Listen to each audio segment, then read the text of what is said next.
कक्षा 7वीं कक्षा विषय हिंदी। पाठ का नाम ईमानदारी का फल। 7th class new text book హిందీలోంచి 5th లెసన్ ఈమాందారీ కా ఫల్। మరి చూశారు కదా, మన టెక్స్ట్ బుక్ పేరేంటి? లహర్ దో। మరి ఈ పాఠంలో ఉన్నటువంటి మన ఫస్ట్ పేజీలోంచి చూద్దాము। ఈమాందారీ కా ఫల్ చూడండి, ఫస్ట్ పేజీలో ఇచ్చినటువంటి బొమ్మ। దీంట్లో సోచియే బోలియే ప్రశ్నలు ఇచ్చాడు। ఒకటో ప్రశ్న చూద్దాం। చిత్రమే క్యా దిఖాయి దే రహా హై। మరి బొమ్మలో ఏం కనిపిస్తున్నాయి? చిత్రమే एक आदमी, एक लड़का, पाठशाల, कुछ घर, पेड़, घास, फूल आदि दिखाई दे रहे हैं। మరి ఈ బొమ్మలో ఏమేమి కనిపిస్తున్నాయో చూడండి। ఒక మనిషి ఉన్నాడు, ఆ తర్వాత ఒక అబ్బాయి, పాఠశాల, కొన్ని ఇళ్ళు, చెట్లు, గడ్డి, పువ్వులు మొదలైనవి ఇక్కడ కనిపిస్తున్నాయి। दूसरा प्रश्न, लड़का क्या कर रहा है? लड़का आदमी के पैसों को दे रहा है जो रास्ते में खो गया। మరి ఆ అబ్బాయి ఏం చేస్తున్నాడంటే ఆ మనిషి పోగొట్టుకున్నటువంటి డబ్బులని ఇస్తున్నాడు।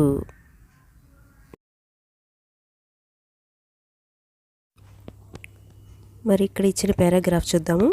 దయా, పరోపकार, विनय, सेवा, ईमानदारी नैतिक गुण कहलाते हैं। उनके आचरण से मानव का जीवन सही मार्ग पर चलता है। इसका फल महान होता है। उपर्युक्त चित्र से ऐसे गुणों को हम सीख सकते हैं। आज हम इससे संबंधित कहानी पढ़ेंगे। చూడండి, ఇక్కడ దయ, పరోపకారము, వినయము, సేవ, నిజాయితీ వీటన్నిటిని కూడా ఏమంటారు? నైతిక గుణాలు అని పిలుస్తారు। వీటిని ఆచరించడం మూలంగా మానవ జీవితము సరి అయిన మార్గంలో వెళ్తుంది। వీటి యొక్క ఫలితం కూడా చాలా గొప్పగా ఉంటుంది। మరి పైన ఇచ్చిన ఈ బొమ్మ ద్వారా మనము ఇటువంటి గుణాలను నేర్చుకోవచ్చు। పదండి, మరి దీనికి సంబంధించిన ఒక కథని మనము ఇప్పుడు చదువుకుందాము। ఈమాందారీ కా ఫల్ అంటే ఏంటి?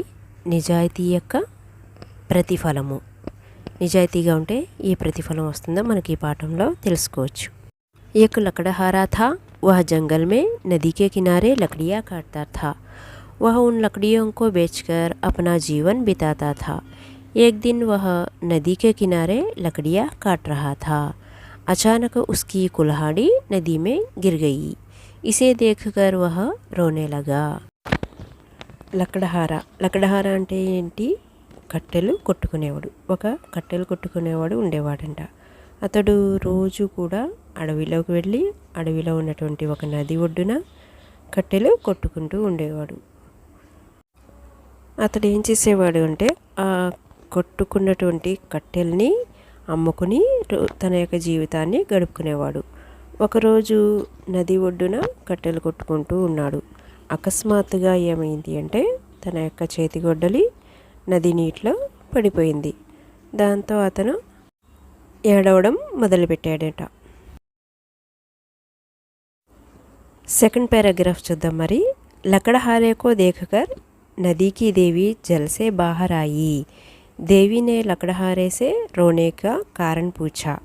लकड़हारे ने कहा, देवी माँ, मेरी कुल्हाड़ी नदी में गिर गई। यही मेरे जीवन का आधार है। देवी को उस पर दया आई। देवी ने उसको सोने की कुल्हाड़ी दिखाई। लकड़हारे ने कहा कि यह मेरी नहीं है। మరి ఆ కట్టెలు కొట్టుకునేవాడిని చూసి నదిలో ఉన్నటువంటి దేవి నీటిలోంచి బయటికి వచ్చింది।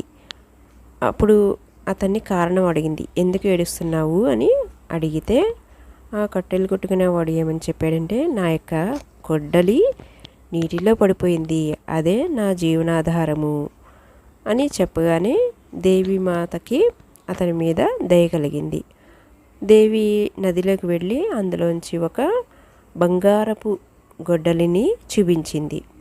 అప్పుడు ఆ కట్టెలు కొట్టుకునేవాడు ఏం చెప్పాడంటే, ఇది నాది కాదు అని చెప్పాడట।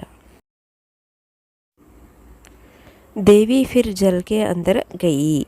जल से बाहर आकर देवी ने चांदी की कुल्हाड़ी दिखाई।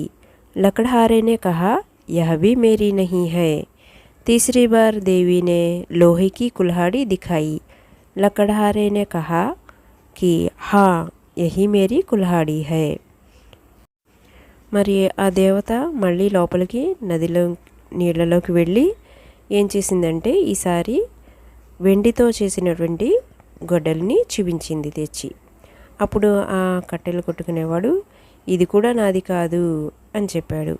అప్పుడు మూడోసారి ఈ దేవత ఏం చేసింది అంటే ఆ లోహంతో చేసినటువంటి అతని యొక్క గొడ్డలిని చూపించింది. అప్పుడు అతను అవును, ఇది నాదే, నా గొడ్డలి ఇది అని చెప్పడం జరిగిందట.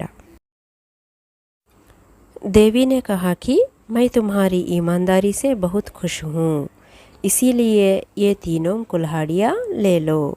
लकड़हारे ने देवी को प्रणाम किया, खुशी से तीनों कुल्हाड़ियाँ लेकर चला गया. इस कहानी से यह सीख मिलती है कि ईमानदारी का फल मीठा होता है. దేవత అప్పుడు ఏమని చెప్పింది అంటే, మరి నీ యొక్క నిజాయితీకి నేను చాలా ఆనందించాను, కాబట్టి ఈ 3 గొడ్డలను కూడా నువ్వే తీసుకో. మరి ఆ కట్టెలు కొట్టుకునేవాడు దేవీమాతకి ప్రణామం చేశాడు. ఆనందంగా ఆ 3 గొడ్డలను కూడా తీసుకుని ఇంటికి వెళ్ళిపోయాడు. మరి ఈ కథ ద్వారా మనం ఏమి నేర్చుకుంటాము అంటే, ఈమాందారీ కా ఫల్ మీఠా హోతా హై అంటే నిజాయితీగా ఉంటే దాని యొక్క ప్రతిఫలం కూడా చాలా తీయగా ఉంటుంది. పిల్లలు, మరి ఈ కథ ద్వారా మనం అందరం కూడా నిజాయితీగా ఉండడం నేర్చుకోవాలి. ఎటువంటి సమస్యలు వచ్చినా కూడా నిజాయితీగానే ఉండాలి. पाठ का सारांश। एक लकड़हारे की कुल्हाड़ी नदी में गिर गई।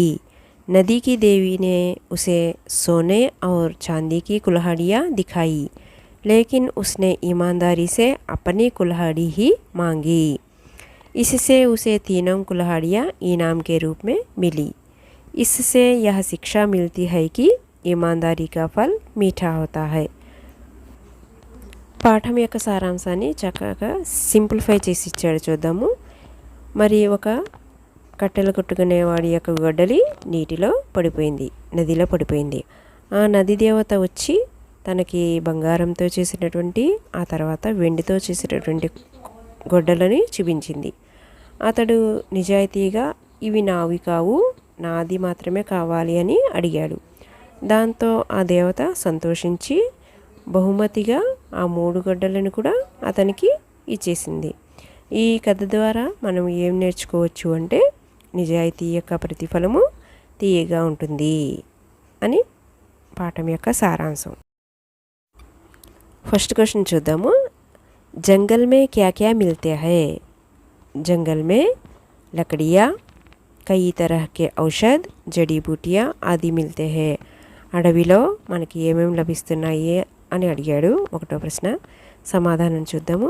అడవిలో లకడియా అంటే కలప, ఆ తర్వాత కై తరహకి ఔషధే రకరకాల ఔషధాలు, జడీబూటియా వనమూలికలు మొదలైనవి లభిస్తాయి. सेकंड क्वेश्चन చూడండి. परियों के बारे में तुम क्या जानते हो? परियां बहुत सुंदर होती है, वे स्वर्ग से धरती पर उड़ते हुए आती है. మరి పరియ అంటే దేవకన్యలు. దేవకన్యల గురించి నీకేం తెలుసు అని ఇక్కడ ప్రశ్న అడగడం జరిగింది. దాని జవాబు చూడండి. పరియ బహుత్ సుందర్ హోతీ హై అంటే దేవకన్యలు చాలా అందంగా ఉంటారు. వాళ్ళు స్వర్గం నుంచి భూమి మీదకి ఎగురుకుంటూ వస్తారు అని. శబ్దార్థ చూద్దాము. జంగల్ వన్ అడవి, మీఠా మధుర్ తీయని, ఈమాందారీ సచ్చాయి నిజాయితీ, చాందీ రజత్ వెండి, నది సరిత నది, లకడహారా లకడియా కాట్నే వాలా కట్టెలు కొట్టేవాడు, सीख नीति నీతి, సోనా కనక్, కంచన్ బంగారం. శృతిలేఖ పదాలు చూడకుండా రాయాలి వీటిని. కుల్హాడి, ఈమాందారీ, జంగల్, లకడహారా, చాందీ, లకడియా, ప్రణామ్, జీవన్. వీటన్నిటిని కూడా చక్కగా చూడకుండా రాయాలి మీరు. సునియే బోలియే ప్రశ్నలు చూద్దాము. ఒకటో ప్రశ్న, నదీసే క్యా క్యా లాభ హై? నదుల వల్ల ఏమేం లాభాలు ఉన్నాయి? నదీ కే పానీ సే ఫసలే ముగతి హై, నదియో మే మछलियाँ మిల్తీ హై. మరి నది యొక్క నీటితోటి పంటలు పండుతాయి. నదియో మే మछलियाँ మిల్తీ హై అంటే నదులలో చేపలవి లభిస్తాయి. సెకండ్ క్వశ్చన్ చూడండి. మరి కుచ్ పేడోं के नाम बताइए? కొన్ని చెట్ల పేర్లు అడిగాడు. బరగద్, పీపల్, ఆమ్, నీమ్, జామున్, బామ్స్ అది కుచ్ పేడోं के नाम है. మరి ఇంకా రాసుకోవచ్చు, నేను కొన్ని రాశాను. బరగద్ అంటే మర్రి చెట్టు, పీపల్ రావి, ఆమ్ మామిడి, నీమ్ అంటే వేప చెట్టు, జామున్ అంటే నేరేడు చెట్టు, బామ్స్ అంటే వెదురు. ఇక్కడ ఇచ్చినటువంటి పైన ఇచ్చిన 5 పేర్లు కూడా బాగా నేర్చుకోండి. చెట్లు బరగద్, పీపల్, ఆమ్, నీమ్, జామున్, బామ్స్. తర్వాత చూడండి, ఈమాందారీ కా ఫల్ కైసా హోతా హై? ఈమాందారీ కా ఫల్ మీఠా హోతా హై. నిజాయితీ యొక్క ప్రతిఫలం ఎలా ఉంటుంది అని అడిగాడు. నిజాయితీ యొక్క ప్రతిఫలం చాలా మధురంగా తీయగా ఉంటుంది. జోడీ బనాయే. ఇప్పుడు బొమ్మలకి మన యొక్క హిందీ యొక్క పదాలని కలిపి మ్యాచ్ చేయాలి. ఒకటో చూడండి, కుల్హాడి. కుల్హాడి అంటే గొడ్డలి, ఆల్రెడీ మ్యాచ్ చేశాడు. రెండో చూడండి, దేవి దేవత. ఆ తర్వాత చూడండి, లక్కడహారా కట్టెలు కొట్టేవాడు. చూడండి లాస్ట్లో ఉంది, 5th వన్కి దానికి మ్యాచ్ చేయాలి. పహాడ్, పహాడ్ అంటే పర్వతము, కొండ. రెండవ బొమ్మ ఉంది కదా, దానికి మ్యాచ్ చేయాలి. ఆ తర్వాత లాస్ట్ వన్ పేడ్. పేడ్ అంటే చెట్టు. ఇక్కడ పైన ఫస్ట్ది ఉంది కదా, పేడ్ అనే పదం నుండి చెట్టుకి మనం మ్యాచ్ చేయాలి.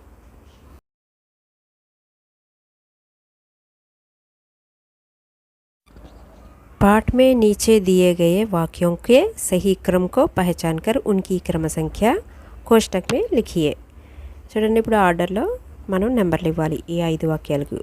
ఫస్ట్ది చూడండి, ఏక్ లకడహారా థా ఇచ్చేసాడు కదా, రెండో వాక్యానికి 1. ఆ తర్వాత చూడండి, లకడహారా రోనే లగా, లకడహారా ఏడవడం మొదలుపెట్టాడు, దానికి 2. ఆ తర్వాత చూడండి, ఉస్నే సోనేకి కుల్హాడి దిఖాయి, మరి ఏడుస్తూ ఉంటే దేవీమాత బంగారపు గొడ్డలు చూపించింది కదా, దానికి 3 వేయాలి. ఆ తర్వాత యహ మేరీ నహీ హై, ఇది నాదు కాదు అని చెప్పాడు.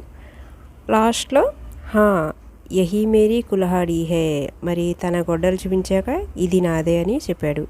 ఈ వాక్యాలని వరుసలో రాయాలి.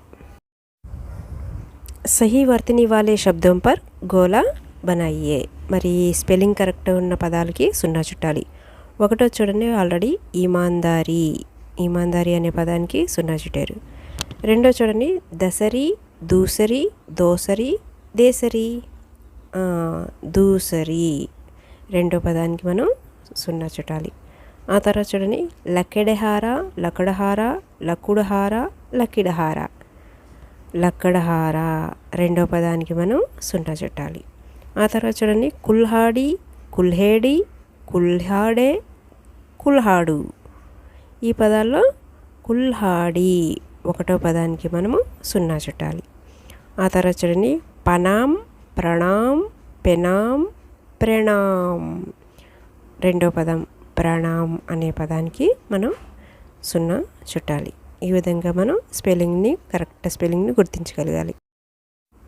మరి ఇప్పుడు చూడండి, नीचे दिए गए वाक्यों में చిత్రం से संबंधित शब्दों पर गोला बनाइए. మరి బొమ్మకు సంబంధించిన పదాన్ని మనం 0 చుట్టాలి. ఒకటో చూడండి, యహ సోనేకి అంగూఠీ హై, ఇది బంగారపు ఉంగరం. బంగారపు ఉంగరము అనే పదానికి సోనేకి అంగూఠీ, ఆ పదాన్ని నేను 0 చూడుతున్నాను చూడండి. రెండోది ఏ చాందీకే నుపుర్ హై, ఇవి వెండితో చేసేటటువంటి గజ్జెలు కాబట్టి చాందీకే నుపుర్, దాన్ని సున్నా చుట్టాను.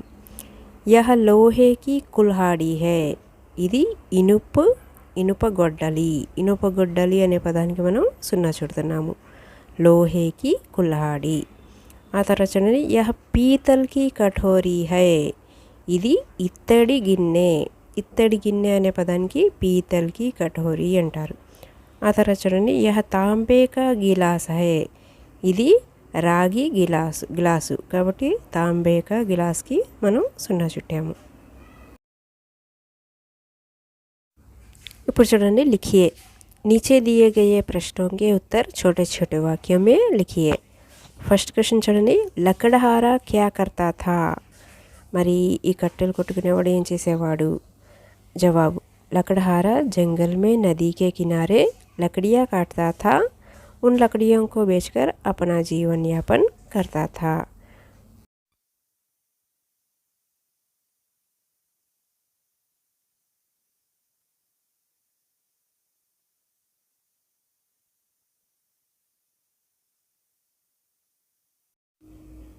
సెకండ్ క్వశ్చన్ చూడండి, నదీకి దేవి క్యూ ఖుష్ హుయి, నది యొక్క దేవత ఎందుకు సంతోషించింది? లకడహారేకి ఈమాందారీసే నదీకి దేవి ఖుష్ హుయి, మరి ఆ కట్టెలు కొట్టుకునేవాడి యొక్క నిజాయితీకి నది యొక్క దేవత చాలా సంతోషించింది. नीचे दिए गए प्रश्न का उत्तर 5-6 वाक्यों में लिखिए. ईमानदारी का फल कहानी का सारांश लिखिए. మరి కథ యొక్క సారాంశం చూద్దాము. एक लकड़हारे की कुल्हाड़ी नदी में गिर गई. नदी की देवी ने उसे सोने और चांदी की कुल्हाड़ियाँ दिखाई, लेकिन उसने ईमानदारी से अपनी कुल्हाड़ी ही मांगी. इससे उसे तीनों कुल्हाड़ियाँ इनाम के रूप में मिली. इस तरह यह शिक्षा मिलती है कि ईमानदारी का फल मीठा होता है. దీని యొక్క అర్థం ముందుగానే చెప్పుకున్నాం కదా, ఈ సారాంశాన్ని మనం చదవాలి.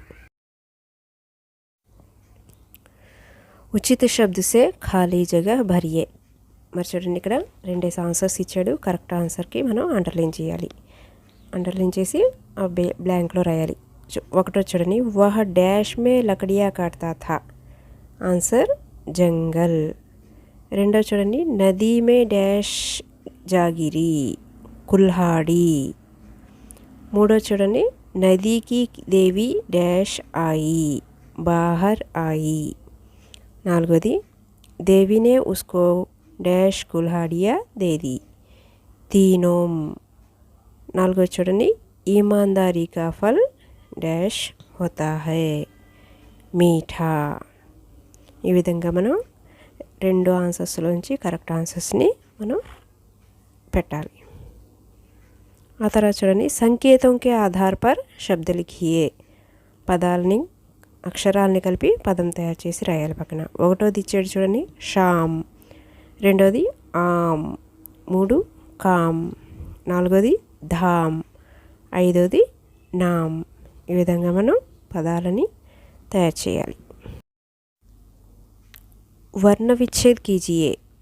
పదాలని మనం ఇప్పుడు వర్ణాలుగా విచ్ఛేద్ చేయాలి. చూడండి, ఒకటోది జంగల్ ఆల్రెడీ ఇచ్చాడు. జ ప్లస్ అమ్ ప్లస్ గ ప్లస్ ఆ ప్లస్ ల ప్లస్ ఆ. ఈ విధంగా మనం కుల్హాడి, ఆధార్, ప్రణామ్, కహాని ఈ పదాలన్నిటినీ కూడా వర్ణ విచ్ఛేద్ చేసి పైన రాశాను కదా, ఈ విధంగా మీరు అందరూ కూడా రాయాలి. भाषांश, अंत्याक्षरी विधि के अनुसार नीचे दिए गए शब्द के आधार पर 4 शब्द बनाइए. మరి ఒక పదాన్ని ఇస్తే చివరి అక్షరంతో మళ్ళీ పదాలు తయారు చేయాలి. ఒకటి చూడండి, లకడహారా అనే పదానికి ఇచ్చాడు రామ్, మగర్, రమేష్, షష్త్. ఆ తర్వాత చూడండి, జంగల్, లడకా, కాన్, నమక్, కమర్. రెండోది నది, దీవార్, రాజా, జాతర, రాశి. మూడో చూడండి, దేవి, విషయ్, యజ్ఞ, జ్ఞాన్, నమన్. 4ది సోనా, నాక్, కమల్, లాభ్ భాయి. ఐదవది ఏక్, కలం, మాత, తాలా, లాఖ్. ఈ విధంగా చివరి అక్షరాలతో పదాలు తయారు చేయాలి. పర్యాయవాచి శబ్ద లిఖియే. ఒకటో చూడండి, జల్ అనే పదానికి పానీ నీరు. రెండో చూడండి, జంగల్ వన్ కానన్, లకడీ డండా కాట్, మీఠా మధుర్ రసీలా, ఖుష్ ఆనంద్ సంతోష్. ఈ పర్యాయవాచి పదాలన్నీ కూడా చక్కగా చూడకుండా నేర్చుకోవాలి రాయడం. ఇప్పుడు చూడండి, విలోమ శబ్ద లిఖియే. ఒకటి బాహర్ అందర్. బాహర్ అంటే బయట, అందర్ అంటే లోపల. ఆనా వచ్చుట, జానా వెళ్ళుట, గిర్నా పడిపోవుట, ఉఠ్నా లేచుట, ఈమాన్ గౌరవం, బేయిమాన్ అగౌరవం, అపన మన, పరాయ ఇతరుల యొక్క. సృజనాత్మకత చూడండి, ఇక్కడ ఒక బొమ్మ ఇచ్చాడు, ఆ బొమ్మను చూసి పదాలు రాయండి అన్నాడు. ఒకటోది లడక. రెండు, అబ్బాయి ఏం చేస్తున్నాడు, గౌరవిస్తున్నాడు పెద్దల్ని, కాబట్టి ఆదర్ అనే పదాన్ని రాశాను. ఆ తర్వాత పరోపకార్, ఇతరులకు సహాయం చేయడం. రాస్తా, తర్వాత అంధేలోగ్. ఈ పదాలను మనం రాయచ్చు. ఆ తర్వాత చూడదాం, అనువాద్ కీజియే. లకడహారా లకడియా కాట్తా హై, the wood cutter cuts wood. తర్వాత చూడండి, రెండోది జంగల్ మే అనేక జీవ జంతు रहते हैं, many animals live in the forest. Third one చూద్దాం, నదీ మే మछलियाँ रहती है, fishes live in the river. Fourth one చూడండి, सोना बहुत महंगा है, गोल्ड इज वेरी एक्सपेंसिव. बड़ों का आदर प्रणाम करना चाहिए, we should wish our elders.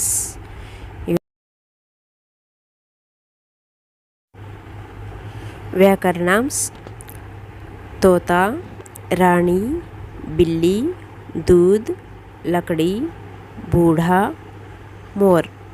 ఇక్కడ చూడండి, పేర్లను తెలియజేసే పదాలు ఇచ్చాడు. తోత అనేది ఒక పక్షి పేరు, రాణి, తర్వాత పిల్లి, ఆ తర్వాత పాలు, ఆ తర్వాత కర్ర, ఆ తర్వాత ముసలివాడు, ఆ తర్వాత నెమలి. ఇవన్నీ కూడా దేన్ని సూచిస్తున్నాయి, పేర్లను తెలియజేస్తున్నాయి కదా. పరిభాషను చూద్దాం ఒకసారి. కిసి వ్యక్తి, స్థాన్, గుణ్ యా వస్తు కే నామ్ కో సంజ్ఞా కహతే హే. ఏదైనా ఒక వ్యక్తి కానీ, వస్తువు కానీ, గుణం యొక్క కానీ పేర్లను తెలియజేసే పదాలను ఏమంటారు, సంజ్ఞ అని అంటారు. ఉదాహరణలు చూద్దాం. మోహన్, లడకా, దిల్లీ, పానీ, మేజ్, ధర్మ आदि. निम्नलिखित वाक्यों में से संज्ञा शब्दों को पहचान कर लिखिए. చూడండి, ఇక్కడ ఇచ్చిన వాక్యాల్లో నామవాచకాలను గుర్తించి మనం రాయాలి. ఒకటోది సబ్ ధర్మ అచ్చే హోతే హై, ఫస్ట్ దాంట్లో ధర్మ. అలాగే రెండోది చూడండి, మైదాన్ మే ఘోడా హై, మైదాన్ ఘోడా. ఈ రెండు కూడా నామవాచకాలే అంటే సంజ్ఞ. మూడోది చూడండి, దీపా గాతి హై. ఇందులో చూడండి, దీప అనేది పేరు కాబట్టి అక్కడ దీప రాయాలి. నాలుగోది వే విజయవాడ మే రహతే హై, విజయవాడ అనేది ఇక్కడ సంజ్ఞ నామవాచకం. ఆ తర్వాత ఐదోది చూడండి, హిందీ సరళ భాష హై. ఇందులో నామవాచకాలు ఏంటి, హిందీ మరియు భాష. नीचे दिए गए वाक्यों में संज्ञा शब्दों को रेखांकित कीजिए. ఇక్కడ కూడా అంతే, నామవాచకాలని అంటే నౌన్స్ని మనం అండర్లైన్ చేసి రాయమన్నాడు. ఒకటి చూడండి, వహ జంగల్ మే లకడియా కాట్తా థా, జంగల్, లకడియా ఈ రెండు పదాలు కూడా నౌన్ అంటే సంజ్ఞలు. నదీకి దేవి జల్సే బాహరాయి, ఇందులో కూడా ఉన్నాయి, రెండు ఉన్నాయి. ఒకటి నదీకి దేవి, రెండోది జల్. మూడో చూడండి, యహ మేరీ కుల్హాడి నహీ హై, ఇందులో కుల్హాడి. నాలుగో చూడండి, ఏక్ లకడహారా వన్ మే గయా, ఇందులో లకడహారా వన్. ఐదోది దేవికో ఉస్ పర్ దయా ఆయి, ఇందులో దేవి, దయ ఈ రెండు కూడా సంజ్ఞాపదాలు. మరి చూశారు కదా ఈ మన యొక్క 5th లెసన్ ఈమాందారీ కా ఫల్. ఈ లెసన్ అంతా కూడా చక్కగా మనం చూసి అర్థం చేసుకుని నోట్స్ అది కూడా అంతా ప్రిపేర్ చేసుకోండి. మరి ఈ ఛానల్ కనుక మీకు నచ్చినట్లయితే అందరూ కూడా సబ్స్క్రైబ్ చేయండి, అందరికీ కూడా షేర్ చేయండి. అందరికీ కూడా ధన్యవాదాలు.